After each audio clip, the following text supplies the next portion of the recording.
Hello दोस्तों, कैसे हैं आप सभी। स्वागत है आप सभी का आपके अपने यूट्यूब चैनल स्टडी ब्लॉग विशी वेदर पर।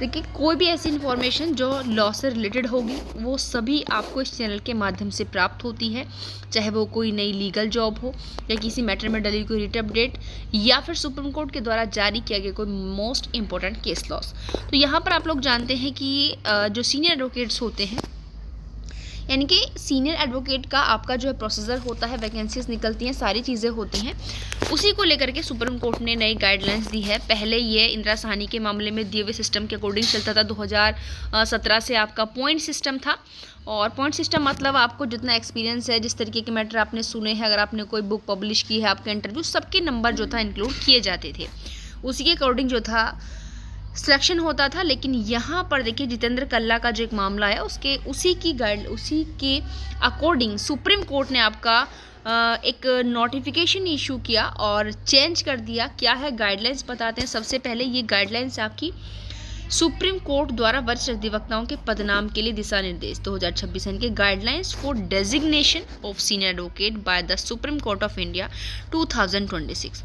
यह जो गजेटेड किया है, नोटिफाइड किया है सुप्रीम कोर्ट ने 11 फरवरी को अधिसूचना जारी की, और 2023 के जो पुराने दिशा निर्देश थे उनमें बदलाव हो गया। यानी कि अब तक जिस तरीके से प्रोसीजर होता था सीनियर एडवोकेट्स का, अब इस तरीके से नहीं होगा।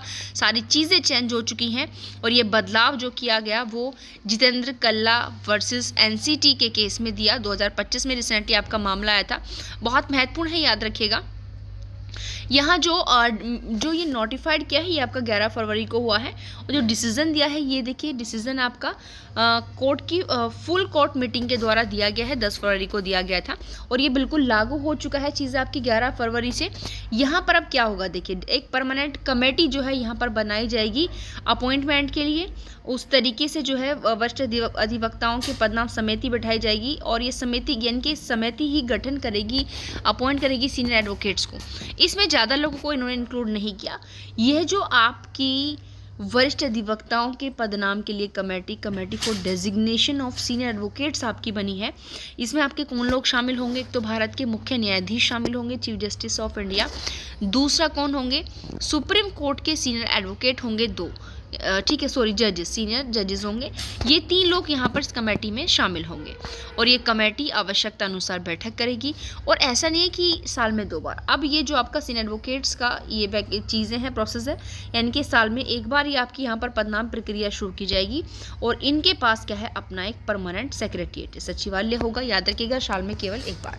अब यहाँ पर सबसे इम्पोर्टेंट चीज़ है कि भाई ठीक है चेंज किया, लेकिन किनको इसमें मौका मिलेगा, कौन सी एलिजिबिलिटी इन्होंने इसमें की है, कि एलिजिबिलिटी क्राइटेरिया को ख़त्म कर दिया पहले वाले को, या वो ही है। तो ध्यान से सुनिएगा। सबसे पहले आते हैं एक्सपीरियंस पर। तो देखिए, एक्सपीरियंस आपका 10 ईयर्स का ही है, ज़्यादा नहीं रखा।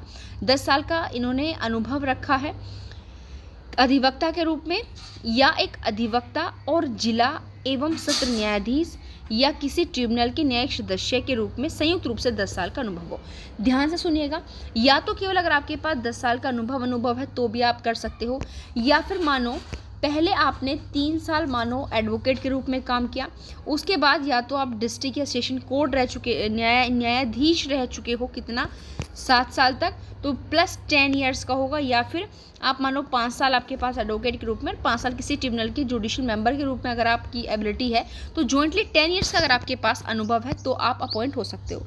अब आप सोच रहे हो कि भाई एक डिस्ट्रिक्ट जज के बाद कौन होगा जो सुप्रीम कोर्ट में जाएगा, लेकिन आप लोग नहीं जानते कि सुप्रीम कोर्ट के अधिवक्ता यानी कि सीनियर एडवोकेट और आपका जो है एक डिस्ट्रिक्ट लेवल पर जज, वो बात ठीक है कि जज एक अलग चीज़ है, लेकिन फिर भी यहाँ पर सीनियर एडवोकेट का मतलब है सुप्रीम कोर्ट के अंदर कि देखो, हर चीज़ की अब हम कोई भी काम 2 तरीके से करते हैं, या तो हमें मनी की ज़रूरत हो या एक पद की रेपुटेशन की ज़रूरत हो।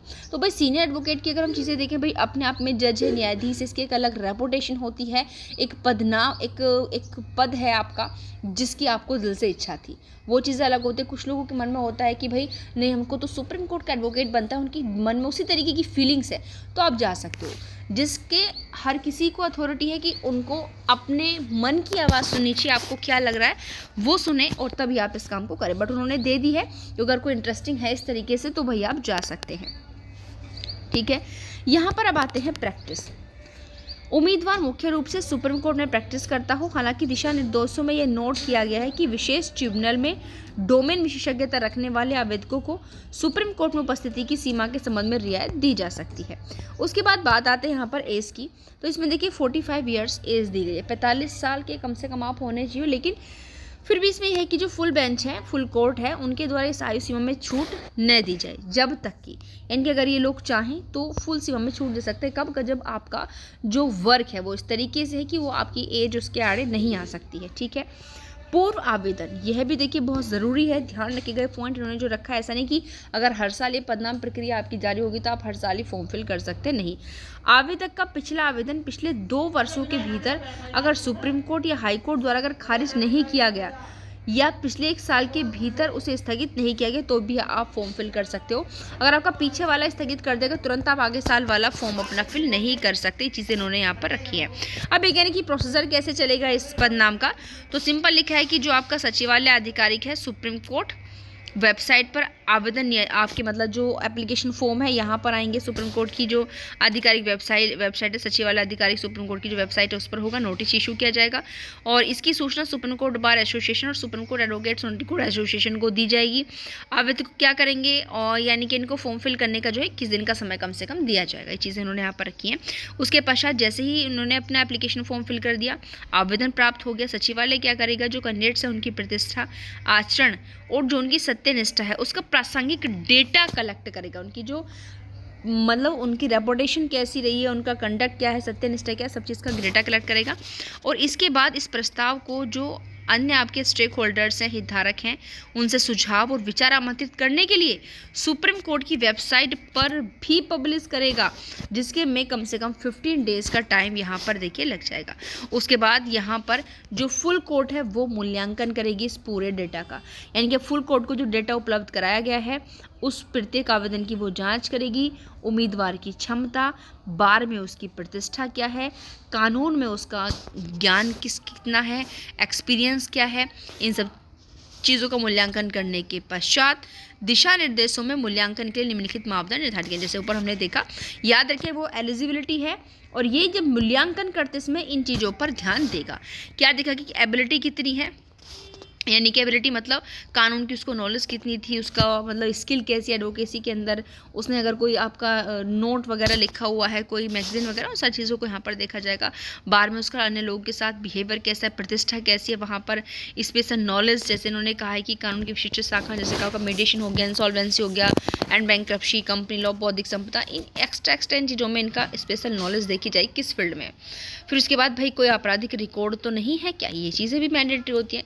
इन सारी चीज़ों को देखेगा। उसके पश्चात मतदान जो आपका निर्णय प्रक्रिया आपकी यहाँ पर शुरू हो जाएगी और इन्होंने इस पर भी डायरेक्शन दी है कि पदनाम के संबंध में सर्वसम्मति से बाय सेंसस लिया जाएगा। यदि सर्वसम्मति संभव नहीं तो निर्णय आपका मेजोरिटी के आधार पर ही लिया जाएगा।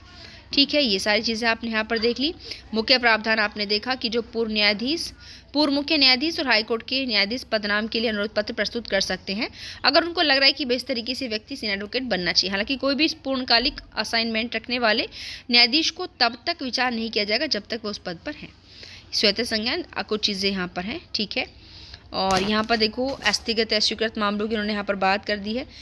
देखिए 2 फैक्ट उन्होंने यहाँ पर एक तो रिव्यू एंड रिकॉल कि यदि कोई सीनियर एडवोकेट ऐसे आचरण का दोषी है जो उसे उसके डेजिग्नेशन के लिए डिसेबल बना रहा है तो सुनवाई का अवसर देने के बाद ही उसको पदनाम उसका वापस ले जाएगा। ऐसा नहीं कि आप बिना, क्योंकि ये तो देखिए नेचुरल रूल है हमारे लॉ का कि उसको सुनवाई का अवसर दिया जाएगा।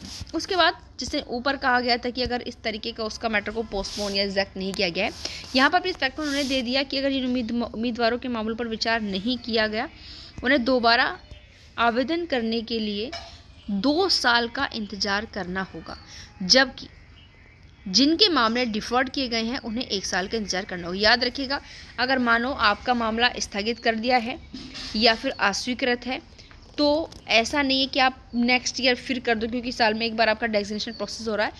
ऐसा नहीं है कि आप क्या कर दो, बार बार कर दो, ऐसा नहीं होगा। आपको यहाँ पर इंतजार करना होगा। अगर आपका पोस्टपोन डिफर्ड किया गया, स्थगित है, तो 1 साल का, और अगर अस्वीकृत है, विचार ही नहीं किया गया, तो फिर 2 साल का इंतजार करना होगा। उसके पश्चात ही आप जो है आवेदन कर सकते हैं। तो भाई इस तरीके से ये पूरा प्रोसीजर हो चुका है भाई। तो साल में एक बार होता है, और यहाँ पर देखिए अभी नहीं हुआ है, इस साल आपकी बिल्कुल चीज़ें आएंगी और इसी प्रोसेसर के अकॉर्डिंग फिल होगा। तो जो भी इन्होंने यहाँ पर एलिजिबिलिटी क्राइटेरिया दिया है, अगर आपके पास एलिजिबिलिटी क्राइटेरिया है, तो आप इस बार जो सीनियर एडवोकेट का डेजिग्नेशन प्रोसेस है उसमें ज़रूर शामिल होइएगा। तो आज के लिए इतना ही, मिलते हैं किसी नेक्स्ट वीडियो में। Thank you.